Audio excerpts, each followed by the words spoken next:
Bonjour à toutes et à tous, bienvenue. Dans cette édition, on dressera un bilan sur la consommation de gaz en région. On reviendra également sur la colère que peut provoquer la politique budgétaire à Lille. Et on ne loupera pas d'évoquer la Chandeleur. Mais avant, place à quelques informations concernant la météo. Attention d'ailleurs à vous, si vous sortez, des gelées nocturnes sont arrivées partout dans la région. Les températures restent d'ailleurs glaciales en ce jeudi sur tout le nord et le Pas-de-Calais. Et pour les maximales, comptez 0 degré à Saint-Omer par exemple, 1 degré relevé à Lille et 2 petits degrés relevés à Dunkerque, Boulogne ou encore le Touquet. Vous en saurez plus bien sûr lors des prévisions complètes après ce journal. Les titres placent au bilan de la consommation de gaz dans les Hauts-de-France. Selon l'entreprise de transport de gaz CGTR, en 2018, la consommation de gaz naturel a diminué de l'ordre de 4% dans la région. Cela représente 70,5 milliards de kilowattheures de moins. Cette diminution s'explique naturellement, selon GTR, par la météo plus douce l'année dernière. Mais la production de gaz est désormais issue de nouvelles filières plus innovantes. À la fin 2018, 11 sites de biométhane en effet ont été raccordés au réseau gazier dans les Hauts-de-France. Cela représente une capacité totale de 188 millions de kilowattheures par an, soit la consommation de 16 000 foyers. L'occasion de découvrir ce qu'est le biométhane et son importance dans les Hauts-de-France. Le biométhane est une énergie renouvelable produite à partir de déchets, de sous-produits.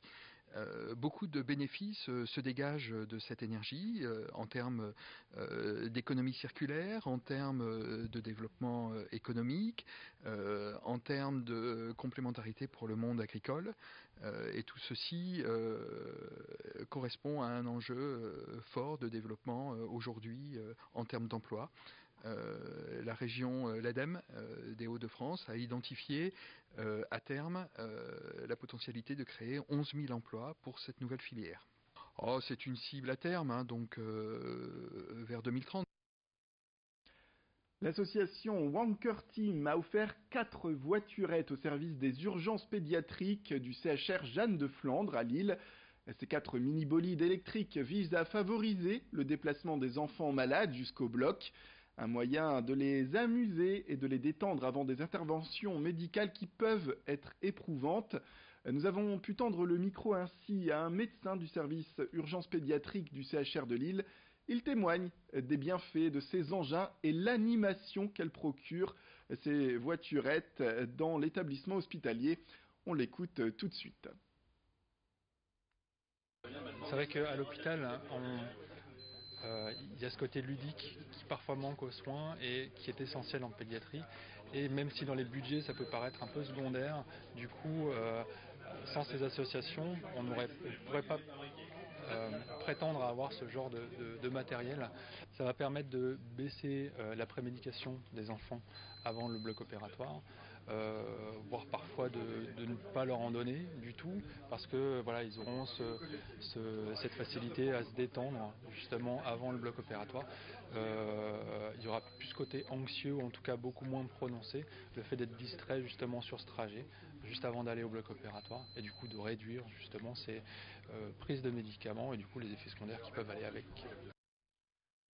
Le sport dans ce Flash Info et ce retour sur les dernières 24 heures de suspense pour le LOSC.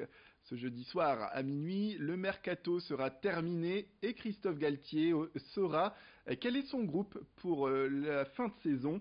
2 départs sont connus pour le moment. Fodé Ballo-Touré est parti à Monaco et Edgar Lay en direction de Nantes. Celui dont on parle le plus est le possible départ de Thiago Mendes. Pour l'instant, la tendance est de voir le milieu brésilien toujours avec les Dogs jusqu'à la fin de saison. Mais sa situation dépend du possible transfert d'Idrissa Gueye au PSG. Mais en cas de départ, eh bien Christophe Galtier l'a assuré, le staff a déjà coché quelques autres noms. En cas de transfert, en attendant, le coach et les joueurs préparent la rencontre de vendredi et la réception de Nice. Une rencontre qui reste importante malgré 5 victoires en 5 matchs en janvier pour les Lillois. Et tout de suite, Christophe Galtier parle en tout cas de ce mercato qui arrive et des colères ou du stress que cela peut procurer. C'est le jeu du mercato, et ce sont la réalité du mercato, où les menteurs sont de sortie. Tout le monde ment dans le mercato. Tout le monde. Et il y a après tout ce qui est retranscrit et qui semble être des informations, des vérités.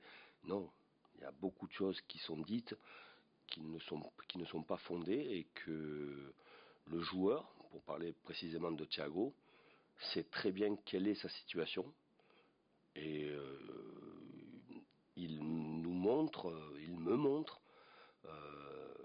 des signes sur lesquels il est prêt à jouer contre Nice. Avant de se quitter, place à la fête et à la gourmandise. La Chandeleur, on en parlait en début de flash, arrive, et l'envie de faire des crêpes également. Et comme chaque année, c'est le moment pour les familles et les amis de se retrouver autour de cette tradition chaleureuse. Mais de quelle tradition vient la Chandeleur et pourquoi tant de crêpes en cette période? Estelle Dargent vous dit tout. 1 minute pour comprendre. Bonjour à tous, ce vendredi 1er février, vous allez peut-être faire des crêpes. Oui, parce que c'est la Chandeleur. Mais alors la Chandeleur, qu'est-ce que c'est exactement comme fête?